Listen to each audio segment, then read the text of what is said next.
Dear students, welcome to my YouTube channel intent coaching classes. आज हम derivative and its application chapter start करेंगे। First हम definition करेंगे differentiability at a point. Let f x be a real valued function defined on open interval a b. Let c belongs to a b, then f x is differentiable at x equal to c. Then limit x approaches to c, fx minus f of c upon x minus c exist finitely।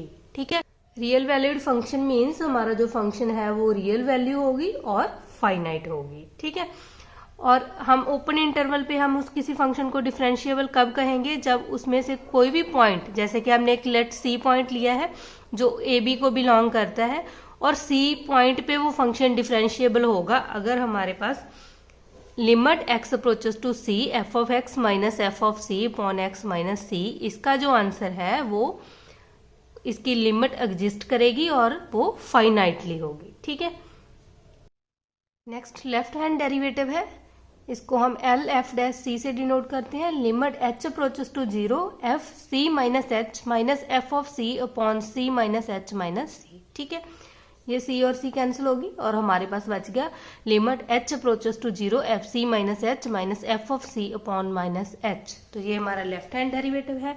और next है right hand derivative. Limit h approaches to 0 f c plus h minus f of c upon c plus h minus c। ठीक है, इसमें भी c और c cancel होगी और हम डायरेक्टली इसको लिख सकते हैं राइट हैंड डेरिवेटिव को f c plus h minus f of c upon h. ठीक है, सी कोई भी पॉइंट है जिसपे हमने डिफरेंशिएबिलिटी चेक करनी है। और अगर हमारा लेफ्ट हैंड डेरिवेटिव और राइट हैंड डेरिवेटिव दोनों आपस में इक्वल है तो हम बोलेंगे कि वो फंक्शन डिफरेंशिएबल है एट अ पॉइंट सी। ठीक है, अगर लेफ्ट हैंड डेरिवेटिव और राइट हैंड डेरिवेटिव आपस में इक्वल नहीं है तो हमारा फंक्शन क्या आ जाएगा, not differentiable at a point c. ठीक है, जिस पॉइंट पे हमें लिमिट दी है, अगर हमारा लेफ्ट हैंड डेरिवेटिव और राइट हैंड डेरिवेटिव आपस में इक्वल है तो फंक्शन उस पर डिफरेंशिएबल है, और अगर ये दोनों डेरिवेटिव आपस में इक्वल नहीं है तो हम बोलेंगे कि हमारा फंक्शन नॉट डिफरेंशिएबल है at a point c. Next हमारा टॉपिक है डिफरेंशिएबिलिटी एट एन इंटरवल। ठीक है, हम अगर हमारे पास कोई इंटरवल गिवन है तो हम उसमें डिफरेंशिएबिलिटी कैसे प्रूव करते हैं। हमारे पास टू टाइप्स के इंटरवल है, open interval and closed interval. अगर तो ओपन इंटरवल है तो हम इसको कहेंगे कि हमारा जो फंक्शन है वो डिफरेंशिएबल है, फंक्शन डिफरेंशिएबल है for every x belongs to a b. ठीक है, ओपन इंटरवल में से हम कोई भी पॉइंट लें तो उन सभी पे हमारा फंक्शन क्या होना चाहिए, डिफरेंशिएबल। ठीक है, और अगर हमारे पास क्लोज्ड इंटरवल है तो फर्स्ट स्टेप हमारा यही होगा कि वो function is fx is differentiable at a, b। ठीक है, फर्स्ट पॉइंट हमारा यही होना चाहिए कि जो फंक्शन है वो हमारा ओपन इंटरवल पे डिफरेंशिएबल होना चाहिए। मतलब ओपन इंटरवल में से हम कोई भी पॉइंट लें तो उस पॉइंट में हमारा फंक्शन डिफरेंशिएबल होना चाहिए। और सेकंड कंडीशन ये है कि जो हमारा फंक्शन है fx is differentiable at the end points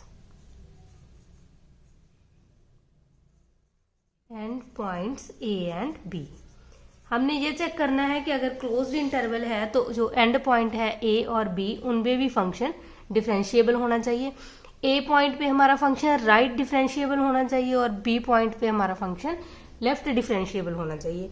मतलब क्या है कि हम ए पॉइंट पे limit x approaches to a positive, मतलब राइट हैंड डेरिवेटिव प्रूव करेंगे f x minus f of a upon x minus a, और बी पॉइंट पे हमारा लेफ्ट डेरिवेटिव होना चाहिए b negative f of x minus f of b upon x minus b. तो बस ये बात याद रखनी है जब भी हमने इंटरवल पे डिफरेंशिएबिलिटी प्रूव करनी है। अगर तो ओपन इंटरवल है तो ओपन इंटरवल के बीच में जितने भी पॉइंट आते हैं वो फंक्शन सभी पे डिफरेंशिएबल होना चाहिए। और अगर हमारे पास क्लोज्ड इंटरवल है तो वो फंक्शन ओपन इंटरवल पे भी डिफरेंशिएबल होना चाहिए और हमारा ए पॉइंट पे वो राइट डिफरेंशिएबल होना चाहिए और बी पॉइंट पे लेफ्ट डिफरेंशिएबल होना चाहिए। नेक्स्ट हमारा टॉपिक है relation between continuity and differentiability. ठीक है, बहुत इंपॉर्टेंट रिजल्ट है ये। हमारे पास थ्योरम दी है, if a function f is differentiable at a point a of its domain then f is continuous at a. ठीक है, ये रिजल्ट है कि अगर हमारे पास फंक्शन डिफरेंशिएबल है तो वो कंटिन्यूज उस पॉइंट पे होगा ही होगा। ठीक है, डी को हमने सी तक जाना है, जो डिफरेंशिएबल है वो ऑलवेज कंटिन्यूज होगा। बट इसका कन्वर्स ट्रू नहीं है। ठीक है, मतलब जो कंटिन्यूस फंक्शन है वो जरूरी नहीं कि वो डिफरेंशिएबल हो, वो डिफरेंशिएबल हो भी सकता है और नहीं भी हो सकता। ठीक है, हम इसकी एक दो एग्जांपल करेंगे। हम एक एग्जांपल करते हैं। सबसे पहले हम इसमें कंटिन्यूटी प्रूव करेंगे। ठीक है, हमें पता है कि कंटिन्यूटी प्रूव करने में क्या होता है कि इसकी लेफ्ट हैंड लिमिट और राइट हैंड लिमिट और फंक्शन की वैल्यू तीनों रिजल्ट आपस में इक्वल होने चाहिए। ठीक है, अब लिमिट x अप्रोचेस टू 2 पे चेक करना है हमने। लेफ्ट हैंड लिमिट 2 नेगेटिव, जब 2 की वैल्यू लेस देन है तो हमारा फंक्शन है 1 प्लस एक्स, तो ये हो जाएगा h अप्रोचेस टू 0 और यहाँ हमारे पास x है वहां आ जाएगा 2 माइनस एच। ठीक है, अब h की जगह पे 0 फिल करेंगे तो इसकी वैल्यू हमारे पास आ गई 3। ठीक है, अब हम राइट हैंड प्रूव करेंगे लिमिट, तो ये हमारे पास है 5 minus x, limit h approaches to 0 5 minus, यहाँ हम पॉजिटिव लिमिट लेंगे और यहाँ x है वहां हमारे पास आ जाएगा 2 प्लस एच। अब h की जगह पे 0 फिल करेंगे तो ये 5 माइनस 2 3 आ जाएगा और f ऑफ 2 भी हम फिल करेंगे तो हमें पता है कि 1 प्लस एक्स है, जब इक्वल टू 2 है तो ये हमारे पास 1 प्लस 2 3 के इक्वल आ जाएगा। तो ये हमारा फंक्शन x इक्वल टू 2 पे कंटिन्यूज है। ठीक है, डिफरेंशिएबल प्रूव करेंगे। ठीक है, पहले हम लेफ्ट हैंड डेरिवेटिव लेंगे, limit h approaches to 0 f c minus H, सी की वैल्यू हमारे पास है 2 minus h minus f of 2 upon minus के एच। ठीक है, एफ 2 माइनस एच, हमें पता है कि लेफ्ट हैंड डेरिवेटिव में हमारा फंक्शन जो 1 प्लस एक्स है तो यहाँ आ जाएगा 1 प्लस एक्स की जगह पे आ जाएगा 2 minus h minus f of 2, इस फंक्शन में 2 फिल करेंगे, 1 प्लस एक्स की जगह पे 2 आ जाएगा अपॉन माइनस एच, ये हमारे पास बन जाएगा 1 plus 2 3 minus h minus 3 upon minus H, 3 से 3 कैंसिल हो गया, एच से एच कैंसिल हो गया, माइनस से माइनस प्लस का 1 आ गया। ठीक है, अब हम राइट हैंड डेरिवेटिव प्रूव करेंगे, लिमिट h अप्रोचेस टू 0 और हमारे पास आ जाएगा एफ सी प्लस एच होता है, सी की जगह पे 2 प्लस एच आ जाएगा माइनस एफ ऑफ सी, मतलब जो लिमिट दी है वहां वो लिखनी है हमारे, अपॉन में h। ठीक है, की जगह पे वैल्यू आ जाएगी 5 माइनस एक्स की जगह पे आ जाएगा 2 प्लस एच माइनस यहाँ आ जाएगा 5 माइनस 2 अपॉन एच। ठीक है, हमारे पास आ जाएगा 5 में से 2 सब्ट्रैक्ट किया 3 माइनस के h माइनस 5 में से 2 सब्ट्रैक्ट किया 3 अपॉन एच, ये कैंसिल हो गया, h से h कैंसिल हो गया, हमारे पास आ गया माइनस के 1। ठीक है, तो यहाँ लेफ्ट हैंड डेरिवेटिव और राइट हैंड डेरिवेटिव की वैल्यू आपस में इक्वल नहीं है, एक की वैल्यू 1 आई है, दूसरे की वैल्यू माइनस 1 आई है, इसका मतलब ये फंक्शन डिफरेंशिएबल नहीं है। तो ये रिजल्ट हो गया कि अगर हमारे पास फंक्शन कंटिन्यूज है तो जरूरी नहीं कि वो फंक्शन डिफरेंशिएबल भी होगा, वो नॉट डिफरेंशिएबल भी हो सकता है। जैसे कि हमने ये सम प्रूव किया, ये कंटिन्यूज है एट एक्स इक्वल टू 2 पे, लेकिन ये डिफरेंशिएबल नहीं है, रिजल्ट है। ठीक है, जो एज इट इज हमने याद रखने हैं कि कौन कौन से फंक्शन हमारे पास एवरीवेयर डिफरेंशिएबल है। ठीक है, तो फर्स्ट हमारा है कांस्टेंट फंक्शन, क्योंकि ये इनके सम एज इट इज पूछे जाते हैं कि कौन सा फंक्शन डिफरेंशिएबल है कौन सा नहीं है। ठीक है, जो हमारा कांस्टेंट फंक्शन है वो एवरीवेयर कंटिन्यूज है और एवरीवेयर ही डिफरेंशिएबल है। ठीक है, और सेकंड हमारा है पॉलिनोमियल फंक्शन, अगर हमारे पास कोई भी पॉलिनोमियल फंक्शन है वो फंक्शन भी एवरीवेयर डिफरेंशिएबल होगा। ठीक है, और थर्ड हमारा पॉइंट है, जो थर्ड हमारा फंक्शन है वो है साइन एक्स, साइन एक्स भी एवरीवेयर कंटिन्यूज है, और कॉस एक्स भी एवरीवेयर कंटिन्यूज है, और ई रेज टू पावर एक्स के जो भी फंक्शन है वो भी एवरीवेयर कंटिन्यूज है, और हमारा 6 है a raise to power x, जो ए रेज टू पावर एक्स की फॉर्म में फंक्शन है वो भी एवरीवेयर कंटिन्यूज है। तो आपने याद रखना है कि अगर हमारे पास कांस्टेंट फंक्शन है, पॉलिनोमियल फंक्शन है, साइन एक्स है, कॉस एक्स है, ई रेज टू पावर एक्स है, a raise to power x है, ये सभी के सभी फंक्शन एवरीवेयर डिफरेंशिएबल भी हैं और एवरीवेयर कंटिन्यूस भी हैं। नेक्स्ट हमारे पास कुछ फंक्शन है जो डिफरेंशिएबल है इन डोमेन। ठीक है। जो अपनी डोमेन में डिफरेंशिएबल है वो हमारे पास फंक्शन है रैशनल फंक्शन, लॉगरिथमिक फंक्शन,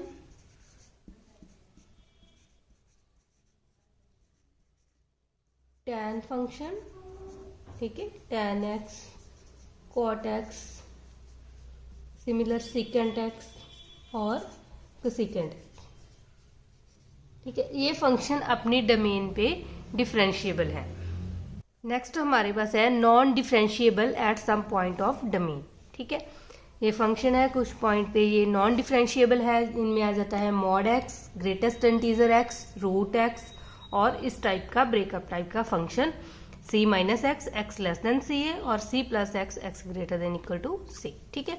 जो ये चार इस टाइप के फंक्शन है ये हमारे नॉन डिफरेंशिएबल है at some point of domain. सभी के सभी फंक्शन जो हमने अभी पढ़े हैं कि कौन से फंक्शन एवरीवेयर डिफरेंशिएबल है, कौन से फंक्शन अपनी डोमेन पे डिफरेंशिएबल है और कौन से फंक्शन नॉन डिफरेंशिएबल है एट सम पॉइंट, तो ये आपने एज इट इज याद रखने, ठीक है। क्योंकि हमारे पास डायरेक्ट क्वेश्चन आता है कि कौन, हमारा 4 ऑप्शन देके पूछा जाता है कि इसमें कौन सा फंक्शन है जो डिफरेंशिएबल है, कौन सा फंक्शन है जो डिफरेंशिएबल नहीं है, ठीक है।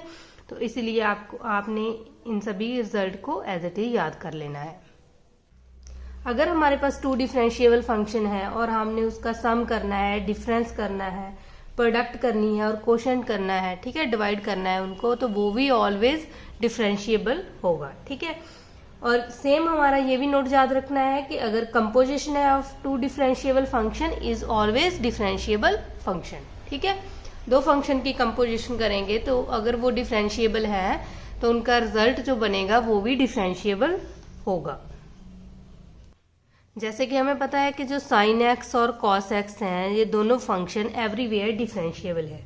अगर हम इनकी कंपोजिशन लिखते हैं, मतलब इस तरह का कोई फंक्शन आ जाता है साइन इंटू कॉस एक्स, तो ये फंक्शन भी ऑलवेज डिफरेंशिएबल होगा, ठीक है। तो ये रिजल्ट याद रखना है। अगर हमारे पास कोई फंक्शन डिफरेंशिएबल दिए हुए हैं तो अगर हम उनका सम करें, डिफरेंस करें, प्रोडक्ट करें और उनको डिवाइड करें तो वो भी ऑलवेज डिफरेंशिएबल होगा, ठीक है। जहाँ हम उनके कोई भी कंपोजिशन लिख दें किसी भी फंक्शन की, अगर वो फंक्शन डिफरेंशिएबल है तो उनकी कंपोजिशन भी ऑलवेज डिफरेंशिएबल होगी। नेक्स्ट हमारा टॉपिक है derivative of some standard function. अगर हमारे पास कुछ स्टैंडर्ड रिजल्ट गिवन है, ठीक है, तो उनके हम डेरिवेटिव कैसे करेंगे। जैसे कि हमारा फर्स्ट है डेरिवेटिव फाइंड आउट करना है, डेरिवेटिव को डी अपॉन डी एक्स भी लिखते हैं, x raise to power n, ठीक है। तो इसका फॉर्मूला बन जाता है एन आगे आ जाता है जो पावर है, एक्स रेज टू पावर आ जाता है एन माइनस 1, ठीक है। फंक्शन है d upon d x a x plus b whole power n, ठीक है। इसमें हम पहले क्या करेंगे, सबसे पहले पावर को आगे लेके आएंगे, एन आगे आ जाएगा, a x plus b as it is आ जाएगा और इसकी पावर आ जाएगी एन माइनस 1। और उसके बाद जो हमारे पास ये फंक्शन है उसका हम डेरिवेटिव करेंगे। जैसे कि ए एक्स है, ए एक्स का डेरिवेटिव साथ में ए आ जाएगा, ठीक है। और हमारा जो थर्ड रिजल्ट है वो है d upon d x a raise to power x, और इसका जो फार्मूला है वो है a raise to power x log a, ठीक है जी। एज इट इज याद रख लेने हैं आपने। और फोर्थ जो स्टैंडर्ड रिजल्ट है वो है d upon d x log of base A into, ठीक है। ये हमारे पास आ जाएगा 1 अपॉन एक्स लॉग ई ए। ए हमारे पास कोई भी पॉजिटिव नंबर है, ग्रेटर देन 0 है, ठीक है। ए नॉट इक्वल टू 1 और हमें ये पता है जो एक्स है वो 0 टू इन्फिनिटी बिलोंग करता है, ठीक है। फंक्शन इस टाइप का है। अगर D upon d x mod of x, ठीक है, इसका डेरिवेटिव होता है एक्स अपॉन मॉड एक्स, और इसको हम इस तरह भी लिख सकते हैं मॉड एक्स अपॉन एक्स, और जो हमारा x है वो नॉट इक्वल टू 0 आएगा। और हमारा जो 6 फंक्शन है वो है d upon d x of sine x, मतलब साइन एक्स का जो डेरिवेटिव है वो हमारे पास आ जाएगा cos x for every x belongs to real number, ठीक है। x की कोई भी वैल्यू हो सकती है यहाँ। और जो हमारा 7th रिजल्ट है वो है derivative of cos x, cos x का डेरिवेटिव आ जाएगा माइनस के साइन एक्स और x belongs to R real numbers. और 8th हमारा रिजल्ट है d upon d x tan x, ठीक है। 10x का डेरिवेटिव होगा सेकेंड स्क्वायर। 9th है हमारा d/dx ऑफ cot x। ठीक है, cot x का डेरिवेटिव आ जाएगा -k cosec square x। Next है 10th d/dx of second x, और सेकेंड x का डेरिवेटिव है सेकेंड x इंटू 10x। और 11th है हमारे पास d/dx ऑफ सेकेंड x। ठीक है, ये आ जाएगा -k cosecant x into cot x. मतलब जितने भी c वाले हैं ना, उनका डेरिवेटिव करते हैं तो उनके आगे माइनस आ जाती है। तो ये सभी के सभी फंक्शन का डेरिवेटिव हमें एज इट इज आना चाहिए। और नेक्स्ट है हमारा 12th। अगर हमारे पास इस तरह का फंक्शन है d/dx of c into f x, c some constant है। ठीक है, तो c बाहर आ जाएगा, डेरिवेटिव हमारे पास आ जाएगा f ऑफ x का। नेक्स्ट 13th रिजल्ट है हमारा derivative of d/dx f x plus minus g x. अगर दो फंक्शन का प्लस माइनस हो रहा है तो हम इसको अलग अलग लिख सकते हैं, derivative of f x plus minus derivative of g x. ठीक है, और 14th हमारा जो फंक्शन है वो है d/dx e raise to power x। तो e raise to power x का derivative e raise to power x आ जाएगा, x belongs to real number. और हमारा जो 15 रिजल्ट है वो है d/dx लॉग ऑफ ax। ठीक है, ये आ जाएगा हमारे पास लॉग बेसी 1, ये हमारे पास आ जाएगा 1/x जब x की वैल्यू ग्रेटर देन 0 है। ठीक है, और 16th रिजल्ट है derivative of greatest integer x। तो याद रखना है, ग्रेटेस्ट इंटीजर x का डेरिवेटिव 0 होगा जब हमारा x not belongs to integer. ठीक है, जब हमारा x इंटीजर को बिलोंग नहीं करेगा तो इसका डेरिवेटिव 0 होगा। एंड अगर हमारा d/dx ग्रेटेस्ट इंटीजर x ये हमारे पास डज नॉट एग्जिस्ट होगा एट एनी इंटेग्रल पॉइंट्स। ठीक है, मतलब हमारा जो x है अगर वो इंटीजर को बिलोंग करेगा तो ग्रेटेस्ट इंटीजर फंक्शन का डेरिवेटिव डज नॉट एग्जिस्ट आएगा। और अगर हमारे पास इंटीजर नहीं है, नॉन इंटीग्रल पॉइंट पे हमारा डेरिवेटिव ग्रेटेस्ट इंटीजर फंक्शन का वो 0 आएगा। एज इट इज ये रिजल्ट आपने याद रखने हैं। नेक्स्ट हमारा जो टॉपिक है वो है प्रोडक्ट रूल। अगर हमारे पास दो फंक्शन की प्रोडक्ट हो रही है, ठीक है, अभी हम कंसेप्ट पढ़ रहे हैं, इसके बाद हम इसके एमसीक्यू करेंगे। तो कंसेप्ट को ध्यान में रखना है। जैसे कि हमारे पास दो फंक्शन है d/dx u इंटू वी। अगर दो फंक्शन की प्रोडक्ट हो रही है तो हमारा ये फार्मूला बन जाएगा u as it is, first function as it is, जो सेकंड फंक्शन है उसका derivative with respect to x, फिर second function as it is और जो फर्स्ट फंक्शन है उसका डेरिवेटिव। ठीक है, आप किसी को भी फर्स्ट या सेकंड फंक्शन ले सकते हो, आप b को भी फर्स्ट फंक्शन मान सकते हो और u को भी फर्स्ट फंक्शन मान सकते हो। ठीक है, जैसे कि हमारे पास एक सम है, जैसे कि हमारे पास ये वाली एग्जांपल है, हमारे पास टू फंक्शन की प्रोडक्ट हो रही है तो हम इसमें कोई भी फंक्शन फर्स्ट और सेकंड ले सकते हैं। तो first function as it is, जैसे कि हमने e raise to power x लिया और log x का डेरिवेटिव ये आ जाएगा 1/x प्लस फिर log x as it is, और जो e raise to power x का इसका डेरिवेटिव होता है e raise to power x। तो e raise to power x जहां से कॉमन आ जाएगा 1/x प्लस log x हमारा आंसर आ जाएगा। ठीक है, इसको प्रोडक्ट रूल बोलते हैं। नेक्स्ट है कोशेंट रूल, मतलब d/dx u/v।